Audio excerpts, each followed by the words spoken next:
Okay, we're rolling. All right, this is an interview at the New York State Military Museum, Saratoga Springs, New York. It is the 15th of September, 2004, approximately 10:15 a.m. Interviewers are Wayne Clark and Mike Russert. Could you give me your full name, date of birth, and place of birth, please? Tumbleston, May 4, 1924. And where? Here, Philadelphia. Okay. What was your educational background prior to entering service? High school. No, yes. Although I finished it after service. Okay. So you were in high school when you did the service? No, I dropped out. You dropped, okay. Mm-hmm. Do you remember where you were and how you heard and your reaction to Pearl Harbor? I was at home in 9550 Bustleton Avenue, Philadelphia. And the old Philco radio, it was noon of that day. We got the news.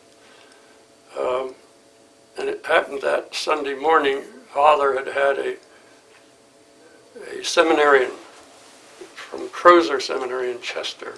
So your father was a pastor also? Yes. Okay. Yes. And I remember the scare, so to speak. He'd had a Japanese seminary student that morning. And from Philadelphia to Chester was probably 30 miles.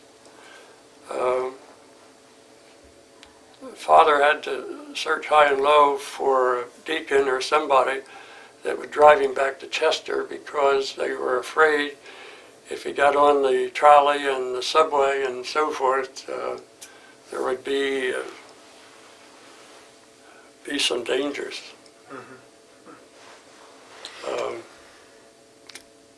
Where are we going with that now? Oh, that's just telling about your time hearing about Pearl Harbor. Yeah.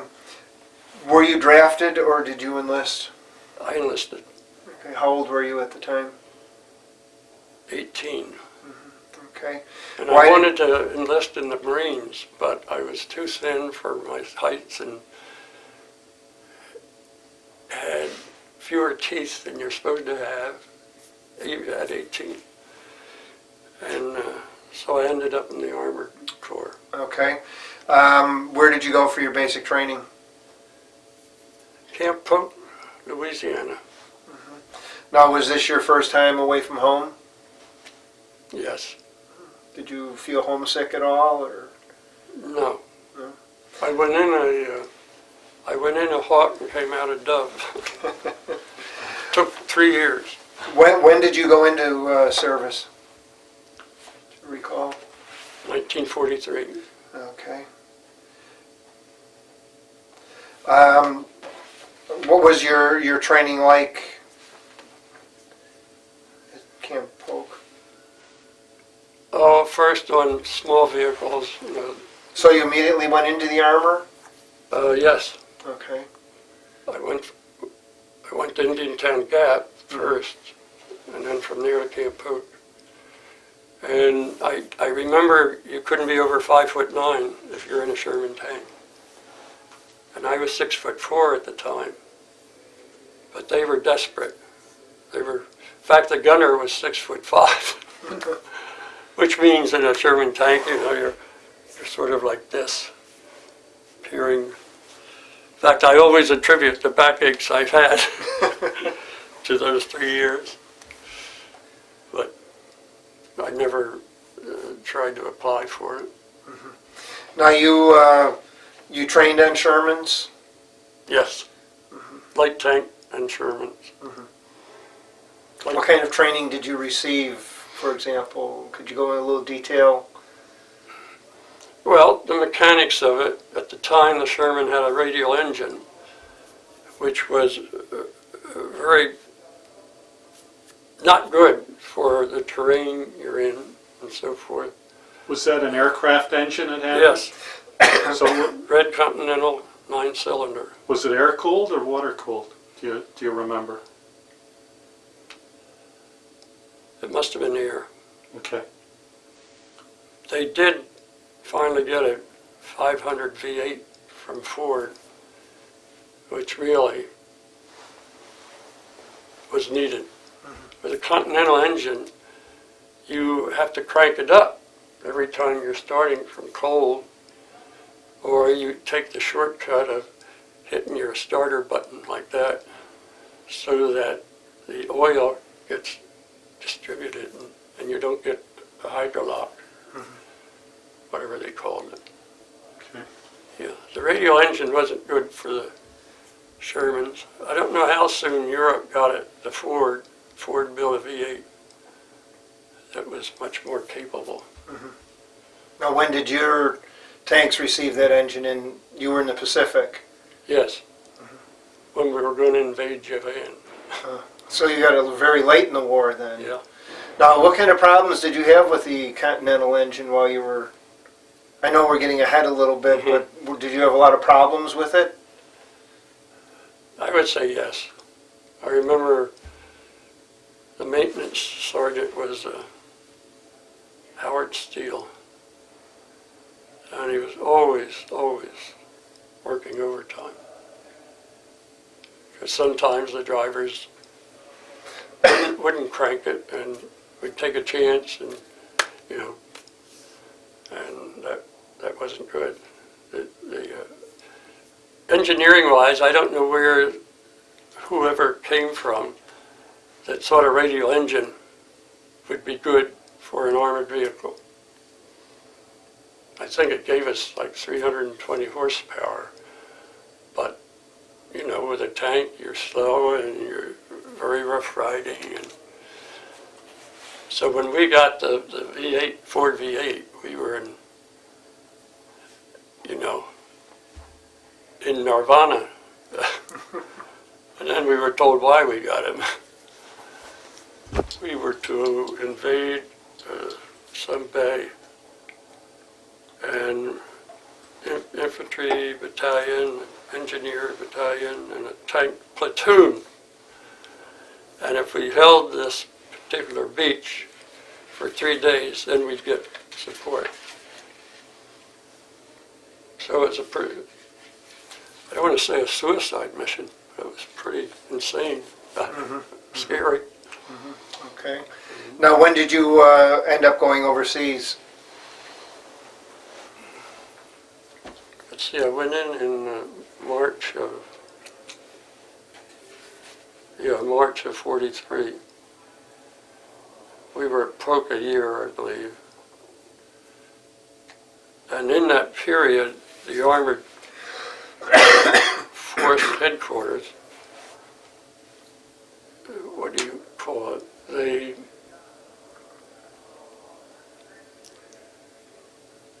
They worked the personnel capacity down, and with the 8th Division, that meant there were 2 leftover battalions, and we were referred to as Bastard Battalion, 775.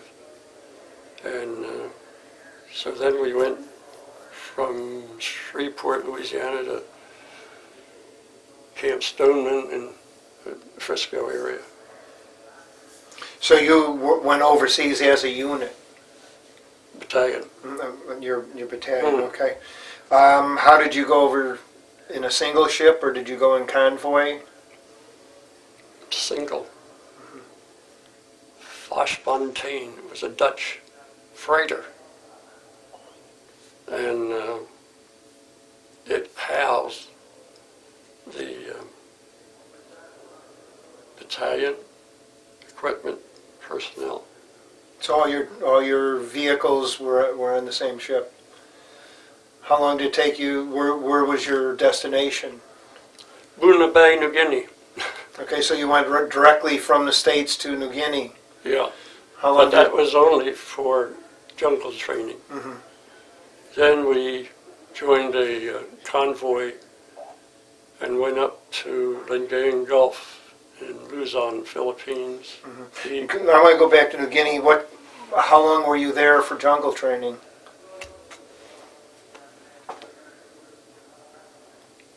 I'm going to say 6 months. What did the training consist of?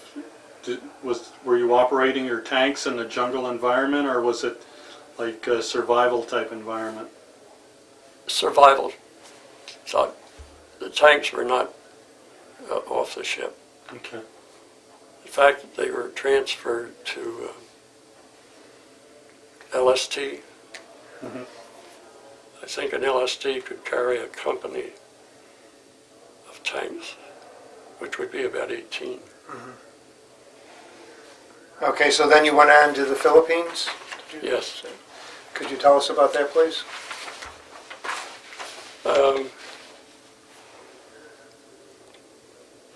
We were part of a convoy, and we came up from New Guinea into the China Sea, South China Sea. And then it was part of the maneuvering, or the trying to fool the enemy. We got into the China Sea and headed towards China more than the Philippines, which was a, what's the word? Part of a decoy movement. And we went into the Indian Gulf at San Francisco. No, it's like Francisco, but it's not. D+2, and in fact our tank, which was equipped with those big shack things, I'll show you a picture. Because when you come off an LST onto the shore, you don't land right on the hard beach.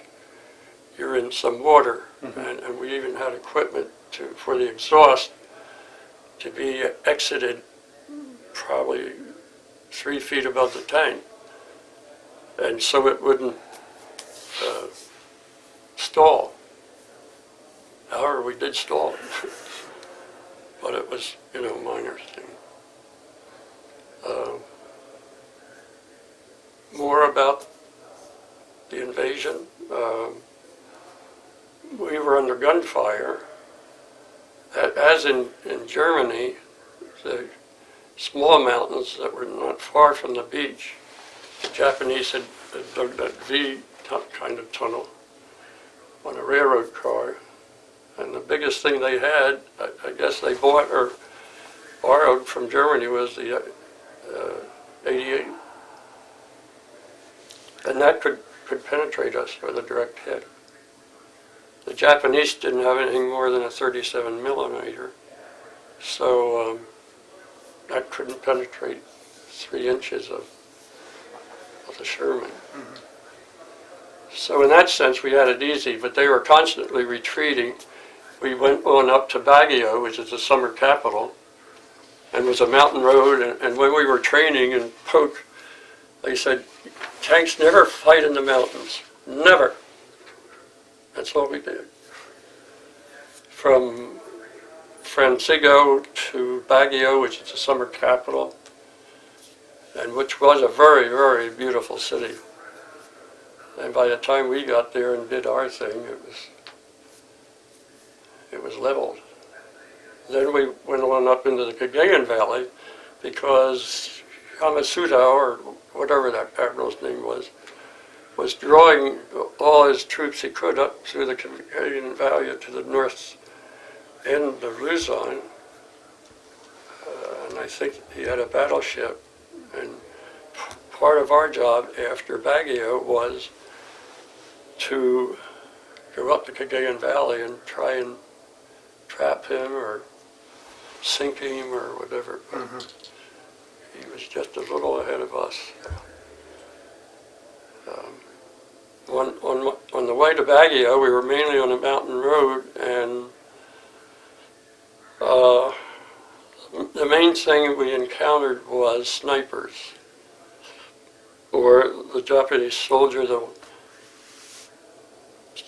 tie an explosive to his chest and his back and crawl under our tank. And it would blow him up, but it really didn't harm us. They finally learned, don't worry about penetrating the shell of the tank. knock out one of the bog wheels. Because if you knock out a bog wheel or the back driving wheel, the tank is helpless. But they didn't get a chance to do that very much. Okay. What kind of sidearms or weapons did you carry? 45 pistol. So Never fired it. You didn't, none of your crew carry the grease gun or anything? I don't recall that. I know the gun you're talking about. Yeah. And I think we did, all personnel got that issued in anticipation of the Japanese invasion. did you ever receive any wounds, or were you ever ill? Had malaria for a while. No wounds. Mhm. One of the things I remember, and I have to tell you, when we were going up this mountain road, and sometimes you do 2 miles a day. 3 would be exceptional.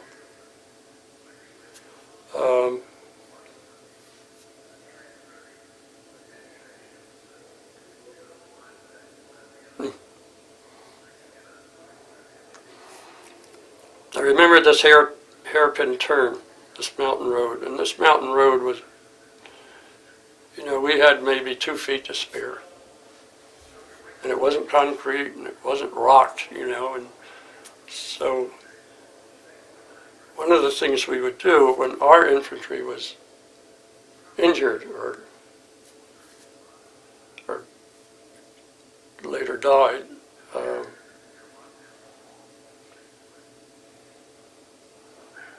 we would provide coverage for the wounded infantry. And we literally straddled them. And immediately behind our tank, the lead tank especially, would be medics. And they could drag them backward and get them to the field meds rather immediately. Our tank commander he was from Schenectady. And incidentally, when the war was over and we all got home, he would talk to no one about anything to do with the war. I remember one of the things I had obeying was if he saw a Japanese soldier on the road and he was still having some movement, he'd order me to run over him. That was not uncommon, especially with this mountain road predicament. To this day, I still don't know how I did it. But even though I think I hated the Japanese as much as anybody. We lost several tanks on that getting off to Baguio. And one of us, we were on a hairpin turn, and Paul Simons, the tank commander ahead of us, were ordered to back off of this hairpin turn. And of course, what you're doing in a tank with your sticks is the opposite direction when you're reversing.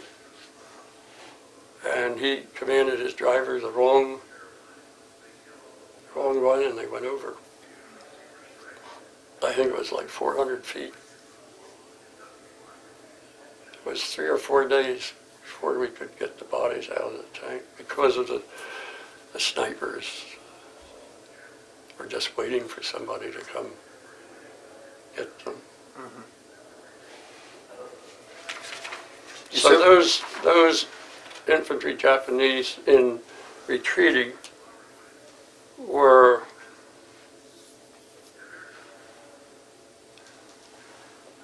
similar to those kamikaze pilots.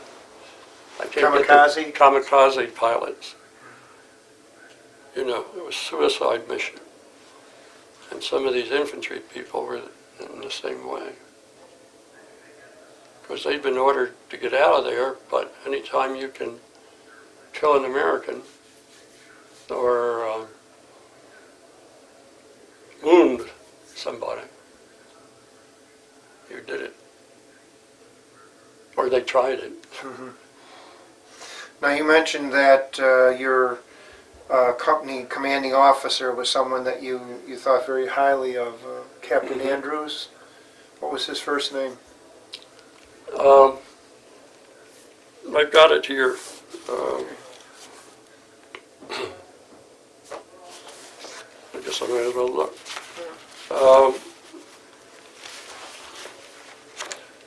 He was a victim of one of those things they always tell you not to do.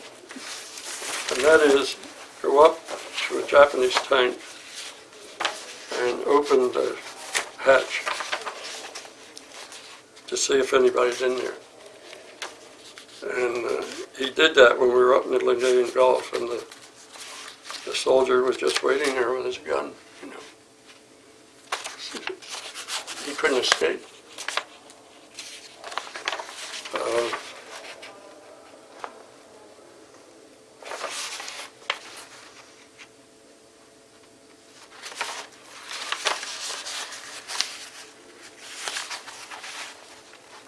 He had been a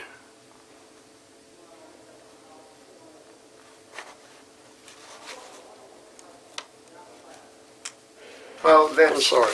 Yeah, that's okay. Why did you think so highly of him?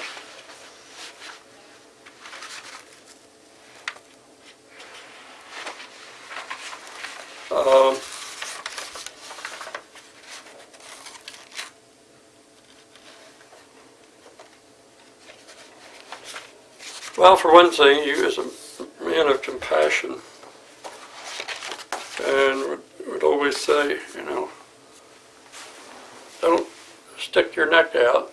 This is a retreating operation, and there's no reason for you to endanger your life at this point.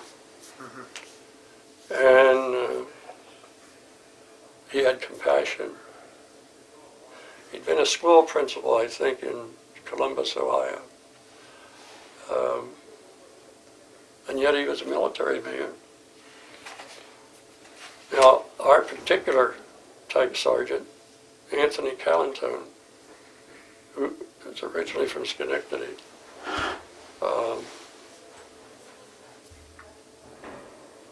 he was crazy. I think I can say that literally, with killing as many Japanese as he could, which meant using the other four men in the tank, and the 75 millimeter and the 50 millimeter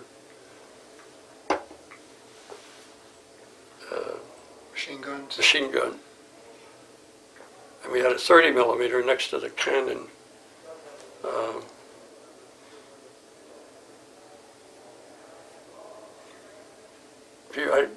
I think I can say he was crazy at times.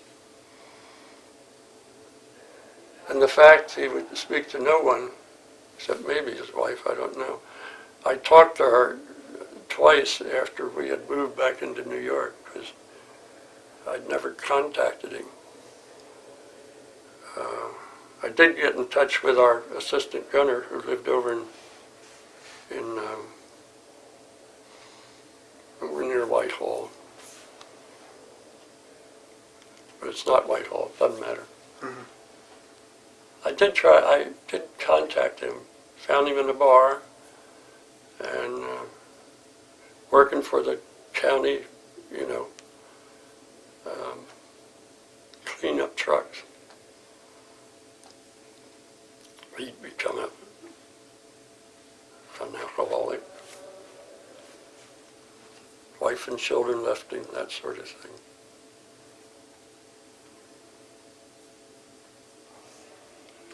On a lighter note, you mentioned here that you had a little encounter when you were bathing, your crew was bathing. It was leeches. This was in the You know, you're Philippines sitting in the also? creek, and, you know, I don't think we were ever near any main river, and the water would be so clear and so cold and so nice. And we were like in a rough circle, you know, must have been 7, 8 of us. And suddenly one discovered John's back was to him. He had 2 leeches into his cheeks of his ass. He almost went mad. We had to hold him down to get them out. So you spent most of your time in the Philippines then, while you were in the Pacific? Yes. Okay. When the war was over, we turned in all our equipment at St. Singan in the Lugang Gulf. They shipped us to the battalion to Manila to do guard duty. You know, the Japanese prisoners were taken out into a big field and they just dug ditches. And, you know, it's like 1 to 10 or something, American Guard, and 10 Japanese prisoners. I have to tell you that was a real boon for me when we moved to Manila, because my father, who was a graduate of Pennsylvania Military College in 1907, had a fellow classman who had come to America to train as a American commissioned officer and then go back to the Philippine Army. So he had sent the address, and when we got to got to Manila, I looked the family up. Just a wonderful family. In fact, Father helped them, 2 daughters and a son, come to school here at Ridmore, Swarthmore, and Fordham. So that was interesting. So we had contacts with them for an extended period after the war. But I have to tell you that when we first got to Manila and I had the chance to go find them, I got the royal treatment. A bed, white sheets, a mosquito net, fried eggs in the morning. I was in 7th heaven. Do you remember where you were and your reaction when you heard about the death of President Roosevelt?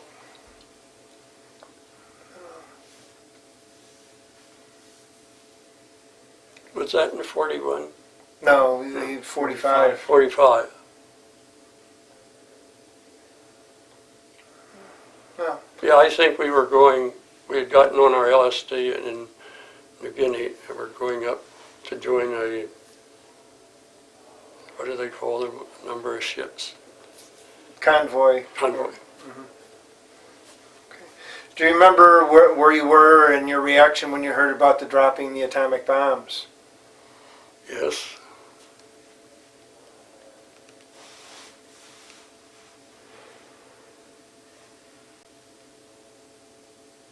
We had come back from the Cagayan Valley and reassembled in St. Singan. And we're getting new equipment, new tanks with a 4 V8, new underwear, you know, everything. When it came through our command post.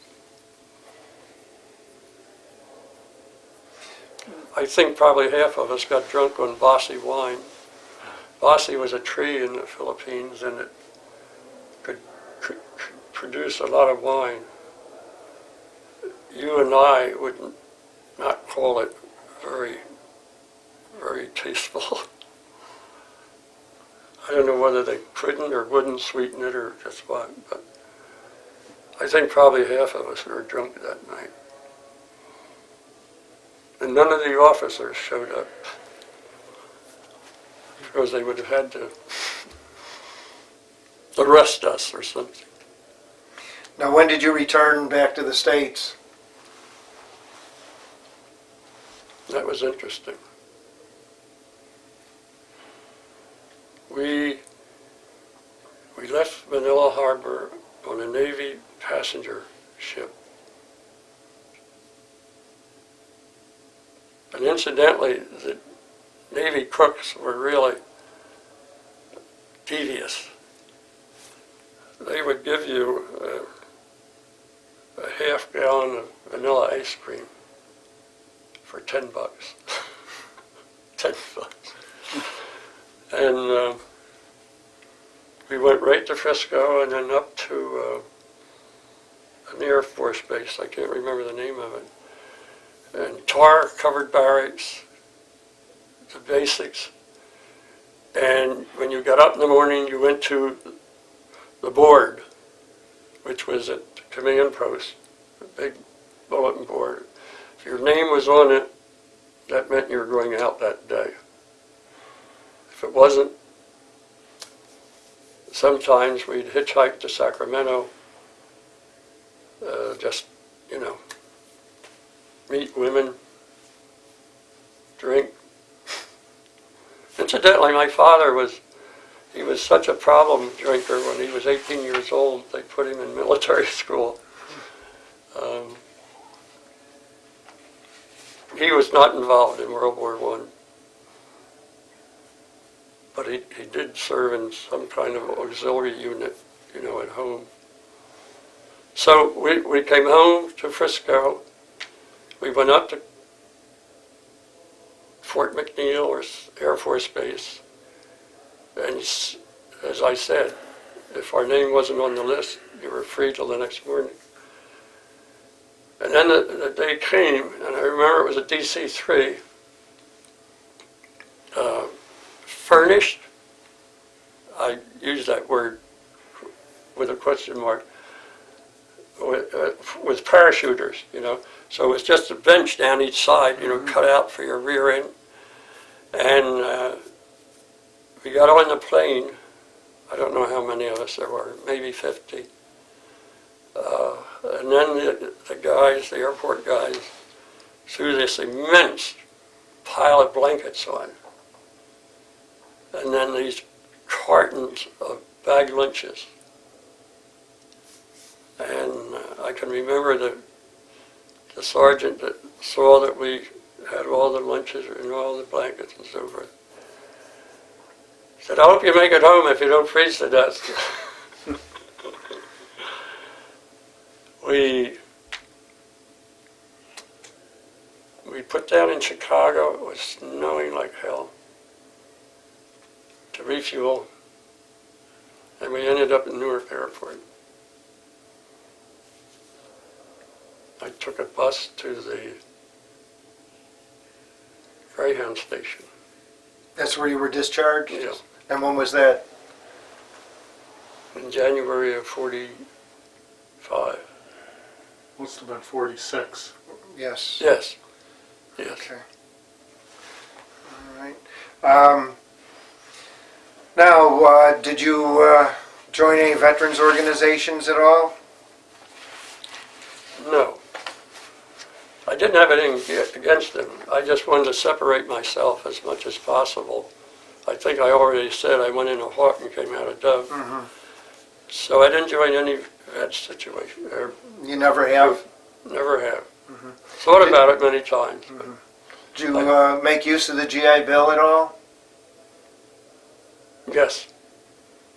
I went to prep school to finish my high school and then to college, a 3-year, you know, that 3-year plan I had. Did you ever use the 5220 Club? What was that? It was like an unemployment, 52 weeks, $20 a week for 52 weeks. I probably did. Because when I was first at home, it was 46.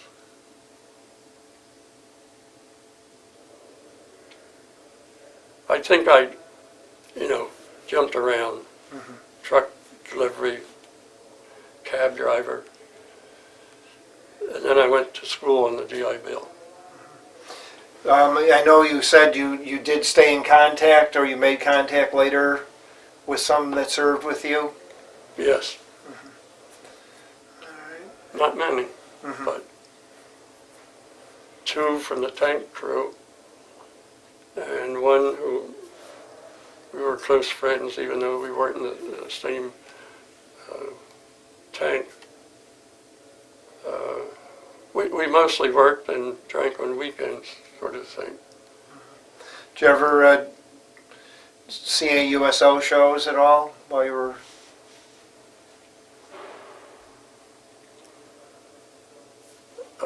No, but I do remember I was in a field hospital at Porosy, and can't remember their names now, but one was a singer and the other was an actress. And they came through the field hospital tent, you know. I think it took them 15 minutes, but they had a lot to do. How do you feel that about your time in the service? How do you think it affected or changed your life in any way?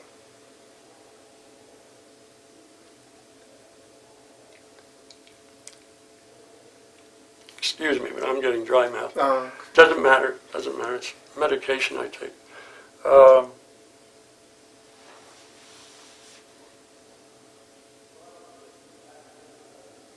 Repeat that. How do you think your time in service had changed or had an effect on your life? Do you think it did, maybe? Yeah, definitely. In what ways? Just realizing what a mess the world's in, and how are we ever going to get out of this war syndrome. And after I finished, I went to college with the idea of studying to be a traffic manager. I think I was enamored with traffic management while I was still in high school. And so I went to Pennsylvania Military College, and I did a phys ed major and a traffic minor.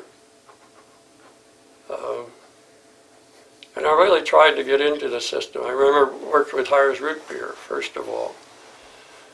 They were going to have some openings in the traffic management department, but all I did was deliver Hires Root Beer, you know, for 6 months in South Jersey. And I thought, well, this isn't going anywhere. So then I went with a trucker, Southern Trucker terminal in Philadelphia. And again, the terminal manager was a Southerner, and he didn't like Northerners very much, and so he wouldn't give me any advancement. Mm-hmm. And that was one of the rottenest jobs I had. You had to be there at 11 in the morning, and sometimes you didn't get off till 11 at night. And I didn't have a car. I had to take 2 trolleys in the subway. So working and traveling, I was spending 12 hours, at least 12 hours away from home. No, well, I'm sorry. You had something else? Well, then my father died. And I'd always feared that day. I loved and honored my father very much. Mother too, but mother was quite different than father. And when one of my 2 brothers and I stood by his graveside in the town where we grew up near Philadelphia, you know, I've said this dozens of times. I can't say God spoke to me in English, but I just had this feeling. Dad's going. He at least knew I wasn't a heathen or an atheist, because I was asking him lots of questions, you know, when we first got home. And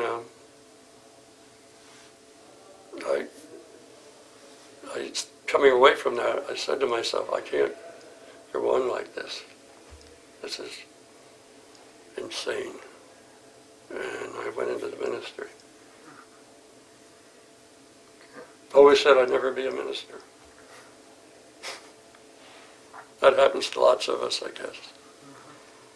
Now, you said you had some photographs to show us? One of them is, I think, neat. My two brothers were Marines. How do you want me to hold this, sir? That's fine, that just way. like that. Okay. They were Marines, and as you see, I'm the only dog face there. Mm-hmm. Now, is that your father with the three Yes. of you? Yes. Okay. Now, do you know when and where that was taken? Yes, in front of Brother Bill's in-laws' house in Huntington Valley, Pennsylvania. In fact, the three of us were in the Pacific at the same time for 1 year of the war. And Mother had tried to commit suicide. She just, along with her other mental problems, she just couldn't understand that her three sons were in the Pacific and at least one of them wouldn't come home. No. So one of your brothers didn't survive the war, or No. The elder, this just was her fear? pardon? That was her fear? Yes, Okay, so all three of you survived? yes, Okay. yes.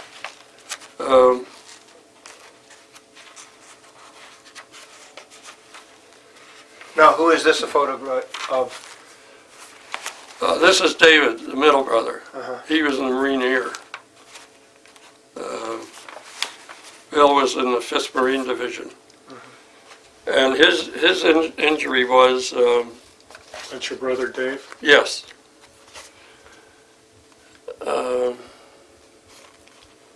He was in Iwo Jima, and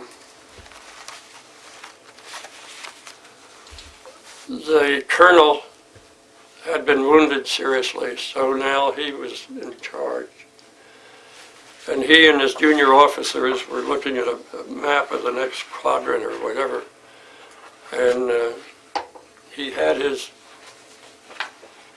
this hand to his face for some reason. And a sniper shot him in the back here, came out through there, and he had an ID bracelet on and embedded the bracelet into his wrist.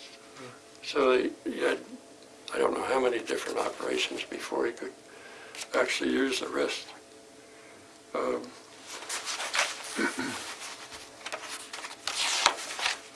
Just give me a minute here, I'm getting a little emotional. I was going to say, if you don't mind, I could take some of those papers upstairs and copy them and put them in your file. Now this is a history of the 775 Battalion. And I do have a copy here, which I could give you. Oh, Okay. So, yes, we'd appreciate All that right. very much. Thank you. I think it's still legible, isn't it? Yes. I was going to say, if you'd like, we can copy your discharge papers too. Okay. This is a Japanese journal of some kind. And I kept a log of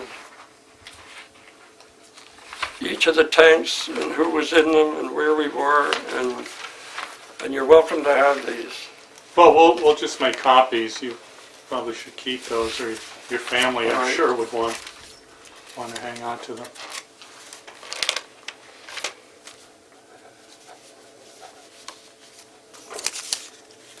Give me a minute here.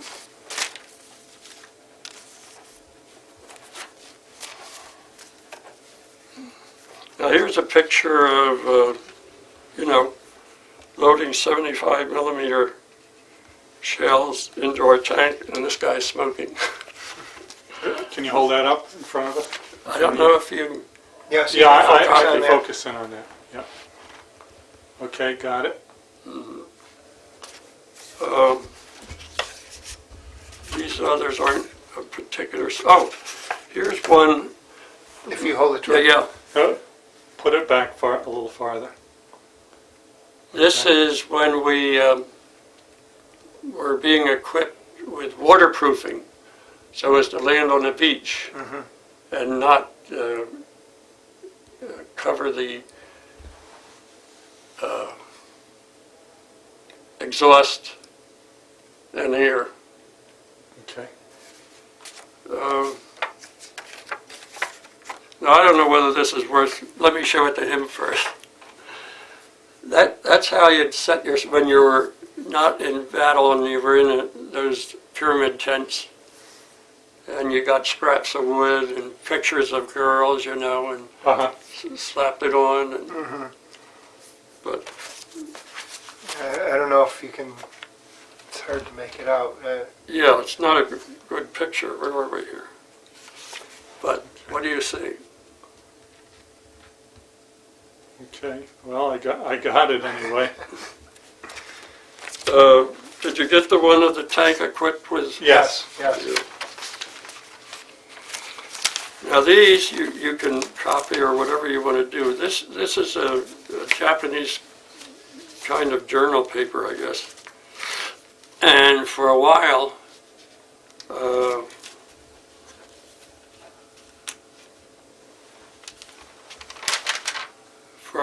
I kept a diary, sort of. And you make copies of them and give them back to me someday. No, Well, we can do it now. right now. Oh, Okay, well, thank you very much for your interview.